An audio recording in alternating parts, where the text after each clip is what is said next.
यमुना जी के लिए कहा। ऐसे ही गंगा जी के किनारे जो बेत के जंगल हैं, हरे भरे जंगल हैं, हरी हरी घास है, तो उन सब की छाया गंगा जी के जल पर पड़ रही है।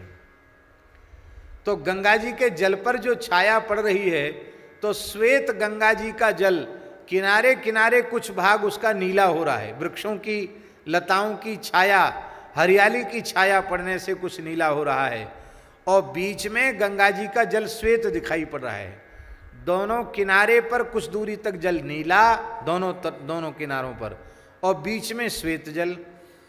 तो शेषनाग जी जो है ना, जो भगवान की सैया हैं, जिन शेषनाग जी के 1000 फणों में से एक फण के ऊपर ये धरती सरसों के दाने के जैसे रखी रहती है, वो शेष जी का स्वरूप श्वेत वर्ण का कहा गया। मैचिंग सब जगह है, मैच मिलना चाहिए। अब ठाकुर जी काले और शेष जी भी काले हों तो पता ही नहीं चलेगा ठाकुर जी कहाँ लेटे हैं, कहाँ पौड़े हैं।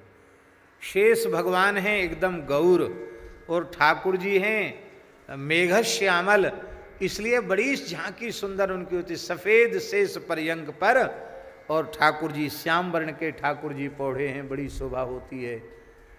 श्री तुलसीदास जी कहते हैं, गंगा जी की धारा का दर्शन तो करो, वो दोनों जो तटों की हरियाली है, उसकी जो छाया जल पर पड़ रही है, वो तो लगता है कि नीले रंग का, नीलमणि का पलंग बिछा हुआ है, और उस पलंग पर शेष जी पौड़े हुए हैं, शेष जी लेटे हुए हैं। अब देखो, शेष पलंग बिछा है, पलंग पर शेष जी लेटे हुए हैं 1000 फण वाले।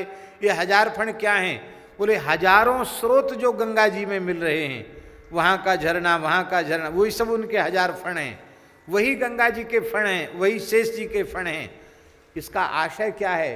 इसका आशय ये है कि आप भाव से गंगा जी का दर्शन करें तो ऐसा लगेगा कि नीलमणि विनिर्मित पलंग है, और उस पलंग पर श्वेत वर्ण के 1000 फण वाले शेष जी शयन कर रहे हैं।